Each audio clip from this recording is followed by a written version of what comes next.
Good evening, welcome to the daily class of the Rambam, 3 chapters per day. Today we will conclude the Hilchos Talmud Torah, the rules that pertaining to the study of Torah.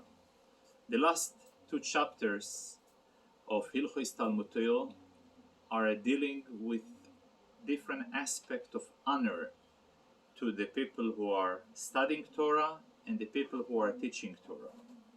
I would like to start as usual with a story, and it is also as well connected with the upcoming chapter that we will be reading this week on Shabbos in Pirkei Avot.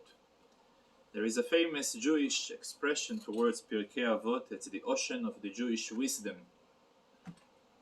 and we're opening the Pirkei Avot of this week with the following statement: Ezeu mechubad, who is a person who is considered to be honorable, the one who others the briot. Briot is people who are creatures, which implies that the entire greatness about them, that they were created by God. Any other traits outside of it, they don't possess. Nevertheless, there is still obligation to honor them. How much more so a person who we owe him not only our spiritual growth, not only our knowledge, but also what, as the Rambam defines, Olam Haba, not only this world but the world to come, because in the reward for our deeds and for our spiritual growth in this world, that's how we are zocheh, that's how we merit to have Chayei Olam Haba. So I'll start with a story, and the story goes about one Chassid of a certain Rebbe who was blessed with lots of wealth. Nevertheless, he was a very humble man. He lived very frugal. He ate very little. He dressed very simple. His house never really changed. The furniture were already broken. And his Rebbe visited his home.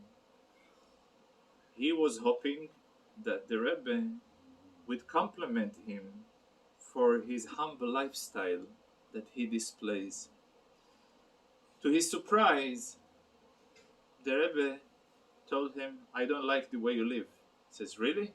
What's so bad about the way I live?" He says, "You should live at least according to your means, if not more. You should live in a fancy house, dressed in clothes, very fancy food, eat very delicious food, delicious meals, and live up the good life." And he was looking at his Rebbe and he says, to hear it from you, that's what you're really recommending me, to live a lavish lifestyle? He says, "Yes, but not because I want you to be spoiled.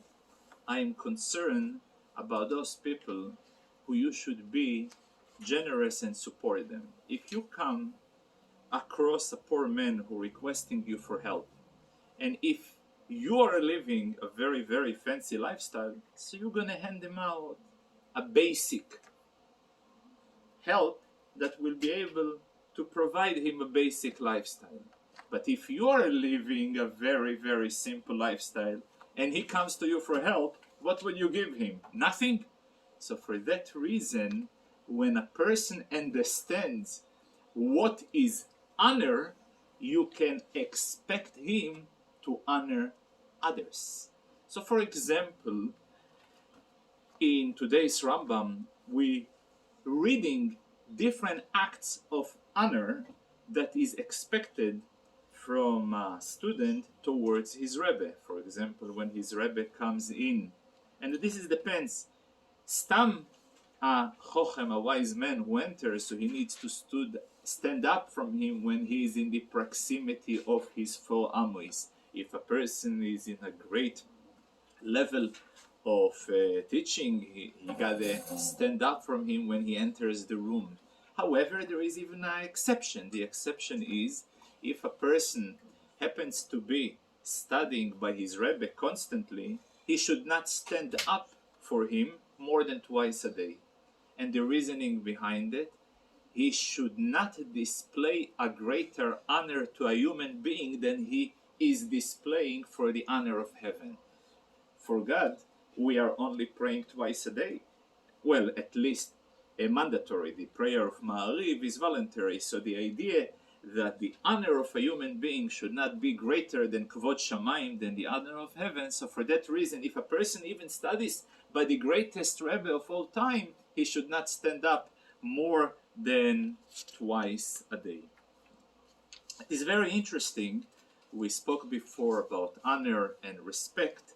It reminds me a very interesting story that it's not a story, it was throughout a Farbrengen. The Rebbe, it was a Purim Farbrengen. And he was referring to the lessons that we can derive from the holiday of Purim. And we read in the Megillah about Mordechai that he was not hiding his identity. He was displaying his Jewish practice in the center of Shushan Habira, which was metropolitan in his time. So he says, what's the lesson we can apply from the fact to our times? He says, many times people are involved in this world and they want to succeed, whether succeed in business, succeed in society, and they live under false impression that if they will hide their Judaism, or at least not display it openly, they would gain more respect from the outside surrounding. Wrong. Why is it wrong? Because if the non-Jew sees that a Jewish person, he is hiding and he is embarrassed and he is betraying his own religion, so he is certain, how much will I be able to trust him in common business dealing that are not as precious for him to begin with. On the contrary, when he sees that a person is devoted and dedicated to his heritage, to the tradition, and he is not only internally, but he feels comfortable and convenient to display it outside, obviously he will gain his respect and honor towards him in other business dealing as well. So talking again about the idea of of the Rambam includes not only, as we said, the studying of Torah, the teaching of Torah, but also the honor of Torah teachers and the people who study Torah as part of the Hilchot Talmud Torah. And the reason, because in order to assure continuity of Torah, it cannot go and raise a future generations of people that Torah will be precious to them without dedicating few important chapters that going into the smallest resolutions of how far an honor will be. For example, I'm just going to display a few examples that have halachic implication. It says when a person need to prioritize. For example, if it comes to a lost object, everybody knows that a lost object must be returned to the original owner of the lost object. But he needs to make a decision. Which lost object should he return first? Should he return the lost object of his father, or he should return the lost object of his teacher? Answer, that he should return the lost object of his teacher. Reason, because his father brought him to this world, but his teacher, with the proper teachings, will bring him to the world to come. This world is limited, the world to come is limitless. So for that, another case, if a person has a X amount of dollars and there is two people who are in captivity and he needs to redeem them from their captivity. One of them is again his father, the other one his teacher. He should redeem his teacher first for the same reason when it comes to a lost object. However, if the father is also great in wisdom as well, so then he gotta take care of his father first. So this is like one example how seriously the concept of treating respectfully with honor the teachers and the people who are continuing the tradition of teaching Torah is so much given attention by the Rambam regarding this. To such an extent, if a person is in the proximity of his teacher, he should not even make so-called his own decisions without asking permission by his teacher. It is important to note, the Rambam defines teacher doesn't mean today a person who heard a lecture or a shiur. Teacher, by the definition of the Rambam, is someone who the majority of his wisdom he gains from that individual. For that reason, it's called Rabbo, his Rebbe who teaching him Torah. Then there is a very interesting halacha. There is two types of wrong scenarios. There is a person who is not qualified to teach and he is teaching. And then there is a person who is qualified to teach and he's not teaching. So the first case, he is outspoken when he should be silent, and the other one, he's silent when he should be outspoken. The question, what is worse? And the answer is the second one is worse. The Torah tells a person who is unqualified to give halachic instructions, and he gives halachic instruction, it says about him, Ki rabim chalolim hepilo, many victims he caused, but the other person who should be teaching and he is silent, it says about him, va'atzumim, and humongous kol harugeho, tremendous amount of victims that he is causing with silence. And the idea is very simple, because after all, speech is limited, silent is limitless. So when it goes to limitless, there is no end how many victims a person could have saved and he did not save. So this is a very, although it's being brought over here in Ilchos Talmud Torah, but it's a general teaching for every human being that a person has an idea to share and he's in a dilemma. Maybe he should not sharing because he's unqualified to share, but maybe as far as right now he can help somebody and share with him an inspirational thought that will be helpful to others. So always it is better to speak and make a mistake that maybe you should not be speaking than not to speak, and then the mistake is way, way greater. Maybe this is the reason why the Rebbe always encouraged, especially in our times, when the Rebbe compared, we're living in a time that is called under emergency mode. When people are in normal times and they don't feel good, so they're going to a qualified doctor. And a doctor must be a learned man in the field of medicine that only he is qualified to help and treat him. But imagine that there is right now emergency, like 9/11, and people are bleeding all over the place. So anybody who is able to just to grab anything, whether to grab a patch, to grab a lotion, to do anything. So right now we are in a time that we are in emergency time. The darkness and the confusion in the world is great, and we are losing people right, left, and center. And therefore, anybody who knows just Aleph base, while the other person next to him knows only Aleph, so the first person needs to make sure that the other friend should know the base. Although base is only one letter, but the idea is that every person today is a teacher, because he will always going to find student that knows less than him. So this is a lesson that comes with very roundabout way from the Rambam of today. There is no harm if he is talking to a person who knows more than him. Yes. Anyway. There is.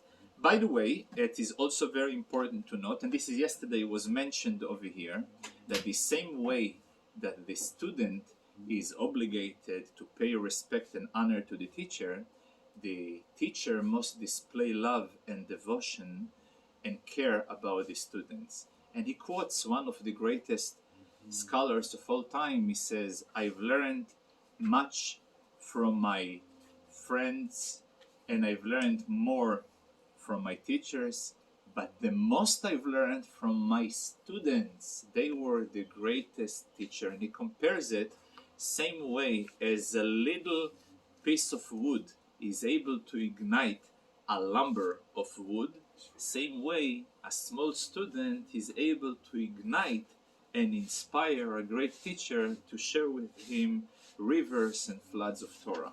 So this is, we mentioned it yesterday, but it happens to be from the Rambam of today. There is also some very interesting pieces, I wouldn't say trivia, but again, people today, given the fact that they are heavily influenced from the general negative spirit that is flowing in the world, so obviously the treatment of respect and honor towards people who study Torah is not as developed today as it should be. For example, in a proper society, the Rambam writes that Talmidei Chachamim, people who are involved in Torah and all day, they are exempt from many things. Some of the taxations are exempt. They are exempt from taking and having the burden of building the city or digging. And for example, the levy that the government takes from every citizen is exempt from them. Of course, when there is a proper Jewish government, obviously those rules will be honored. Unfortunately today, we don't have a Jewish government, we have a government, the Jews feeling over there sometimes more comfortable than other places. It reminds me a story that recently I heard from a professor in Bar Ilan.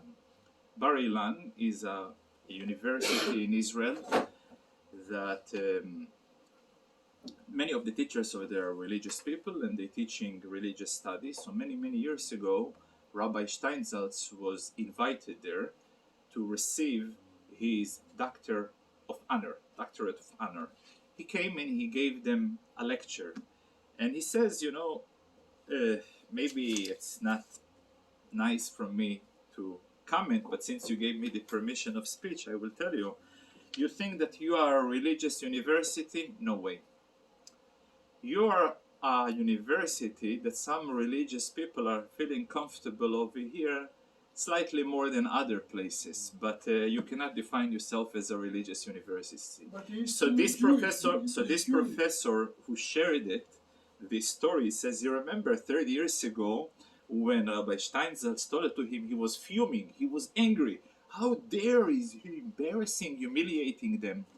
But then years passed by and he realized how true, how so much precisely he was able to define the struggle that we're having today. And I say the same idea that Rabbi Steinsaltz referring to the particular university, that a big distinction must be made whether it is considered to be a religious university or university that religious people feeling over there more or less comfortable, how much more so must to be adapted when it comes to whether it is a Jewish state or a state the Jews feeling over there sometimes more or less comfortable in comparison to some other places in the diaspora. Because, for example, here is a perfect example where the Rambam displays in Ilchos Talmud Torah a place, a country, a sovereignty, a government that really operates according to the guidance of Torah. So obviously the treatment of the Talmidei Chachamim, that they are responsible to continuation of the Jewish torch for generations to come, and what proven for so many generations until now, what really held the Jewish people in a perfect condition throughout so many challenges was only the connection to Torah. And the only way to fulfill mitzvot is by having the knowledge how to conduct them, which comes thanks to Torah. So obviously, when people are detached from it, so their attitude towards Torah is differently. So our job is again to make sure that Bezrat Hashem will re-establish back the original utopic world, which is not utopic. I mean, in the darkness it appears to be utopic, but in the times of the Moshiach, Bezrat Hashem, things will be turning to normal. I mean, right now we are living in a not normal condition. We had right now a conference where the rules and the laws of Mashiach with the explanations of the Rebbe were given in the other rooms, and they still since tomorrow and